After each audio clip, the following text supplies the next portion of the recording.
And now, it's time for another Dice Tower review with Tom Vasel. Hey everybody, I'm Tom Vasel, and today we're taking a look at a game called Witchstone. Now, Witchstone, it's not a very exciting name.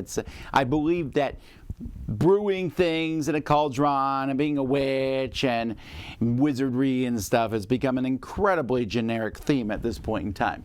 But what caught my attention here is there's two designers for the game. Now, one of the designers, Martino Cicacciara, I don't know them very well, but Reiner Knizia is the other one. Now, Reiner Knizia is a very acclaimed designer, but lately, not completely, but for the past decade, he's mostly done very small games that are reworking. This is a bigger box game. This is not an incredibly heavy game, but it definitely is bigger than ones he's done before. So I was certainly interested in that. So let's take a look here and see how you can brew in your cauldron in this game.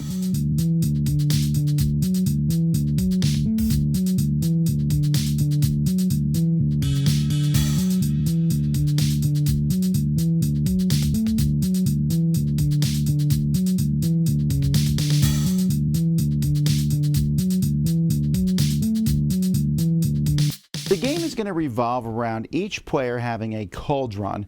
Here you have 15 tiles. Everyone has the same 15 tiles. You're going to have 5 of them face up like this, and each turn you're going to play a tile, then it will be replaced, and you're going to keep going till this whole pile comes out and you've played 11 tiles. After everyone's played 11 tiles, the game will end and whoever has the highest score is the winner. When you play a tile, it's going to show 2 different actions on it. There's a variety of actions that players can take, and when you play this tile, you can put it in any empty spaces on the board, and you're going to take the 2 actions that are shown on it. So for example, here I'm going to take the magic wand action and the witch action. Now when you place it, you can place it next to symbols of that type that are already out there. So this means I get to take the magic wand action once and the witch action twice. If I played this token here, I would now get to take the magic wand action twice and the crystal action once. But hopefully as time goes by, I can make big chains. Like maybe if I go here, now I can take the magic wand action 3 times and the pentagram action once. But if you set things up properly, you'll be able to take lots of different actions. Now these crystals are kind of in your way, and so we'll talk about one of the actions. The crystal action lets you move these crystals. And what you're trying to do is you're trying to move these crystals out on different sides of the board. Depending on where you move them out, you're going to get bonus actions of whatever type the area you move them out on. And you're also going to get to place them in the potion area. This is the main board, which will basically be the place where you're taking your actions. I just mentioned the potion actions. They're over here. So let's talk about the different actions that you can have. The first action is an energy action, and that each player has their own color energy tokens. You're going to start with 1 witch on the board that's in one of these towers. You're going to go there. Putting someone in that tower is also going to give you a token, which could be 2 points at the end of the game, or you can use it over the course of the game to get a bonus action of whatever type that token shows. Some tokens are simply just going to be worth 3 victory points. But when you do an energy action, you're going to start where you have a witch or where you already have energy connected, and for each action, you're just going to be placing these out like this.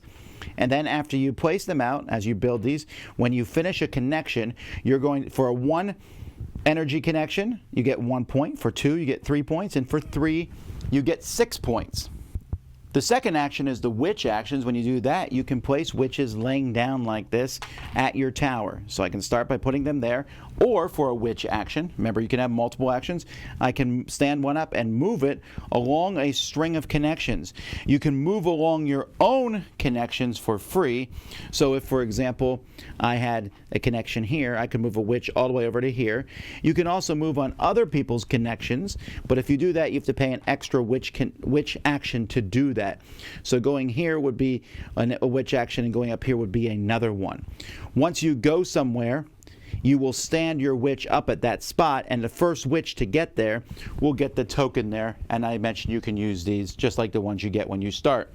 Going to the middle will get you victory points, depending on whether you're the first one there, 5 points, or the last one there, 1 point. The pentagram action is pretty simple. You're just going to take your owl here and move it around clockwise the number of spaces that you have for that action. Whenever you pass one of these tokens, you'll take it, replacing it if there's anything here. You can put this token on your board in your cauldron where it will act like a symbol of both types, or you can spend it to take two different things, two different actions of your choice.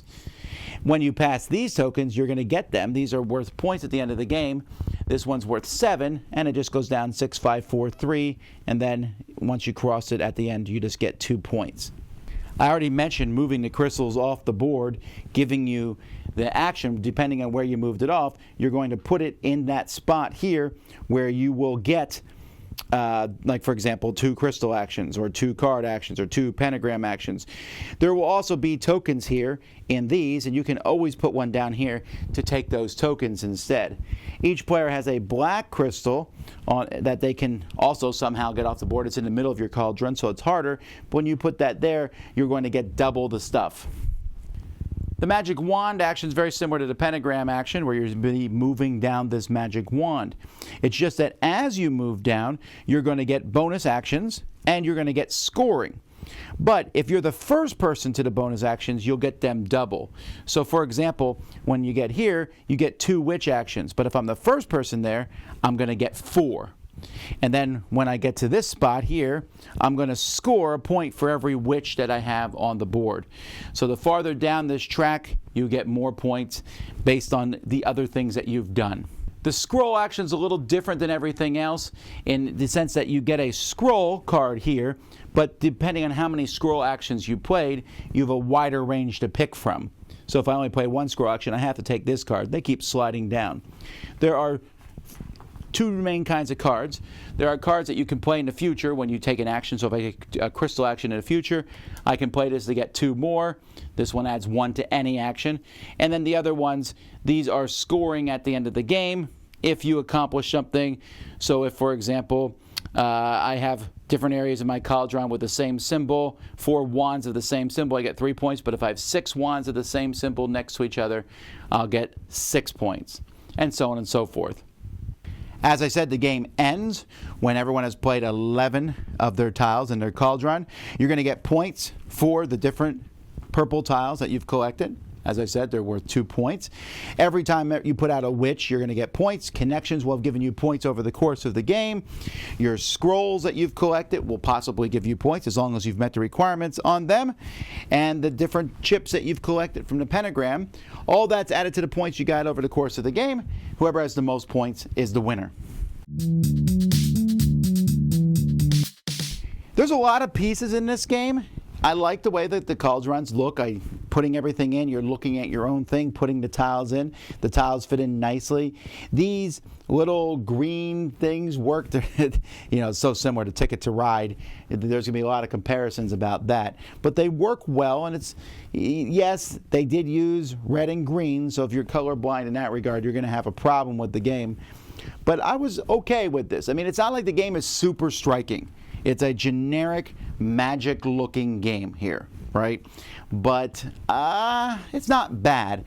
I was very happy with the rule book. And now it's a really fat rule book because it's multi-languages. But the section that was for me worked really well. It was easy to understand. I'm less impressed with this insert for the game. It's okay. I'll be getting rid of mine for sure.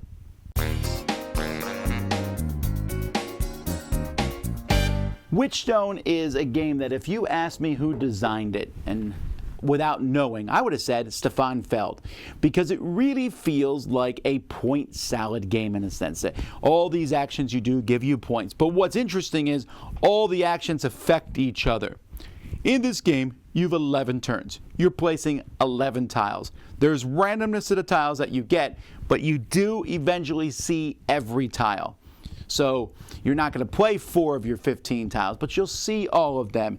But placing the tile in the cauldron is such a fascinating thing for me. I'm placing it there, and I'm trying to make groups. At the beginning, you're going to likely take a 2 action and a 1 action. After that, how does it snowball? I mean, I was at the point where I could take an action that gave me 6 of something, a 7 of something. I mean, you're really doing cool things. I mean, once you get to the end of the wand, there's not much more you can do, but most of the other actions are indefinite to some degree.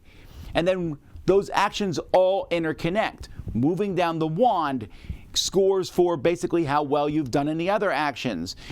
Moving the crystals out definitely gives you more spaces to put your tiles, and then gives you the potions, which give you other actions. The cards, the scrolls, increase your actions. Putting out witches lets you move around the board and collect those tokens, which give you other actions. So it's this thing that kind of snowballs to the point where near the end you're going, I'm going to do this, which does this, this, and this. I'll take this action over here, take this action with this action, which gives me a bonus tile to take this action. And that's very satisfying. The actions themselves are not like amazing. I mean, the connections is Ticket to Ride in a sense. Moving the things around is a typical, spread out and control areas. Moving down the wand track and moving around the pentagram. Yeah, I've seen that stuff before. The potions, you're just getting extra actions, but then that's inflamed by the wand at some point, gives you a point for all the potions that you have. And then the cards is, I've seen that before. There's nothing here that's really groundbreaking. Where it's all going to come into play is in this cauldron thing. This is the focus of the game, and it's a good focus. This is a medium weight game, and a lot of people are going to like it because you're working here. No one can mess this up for you. Now, there's definitely going to be interaction, especially in the big area where the big crystal ball where you're moving energy. You want to be the first person to get witches to different areas because you get those bonus tokens. You're definitely in a race on the wand and in the pentagram to get those higher point tokens. But it's not in your face interaction, and nobody, like I said, can mess with this that much, or at all actually. So I like the idea of this game a lot. It's interesting. You have your own thing, you're interacting with other players, all your actions affect each other.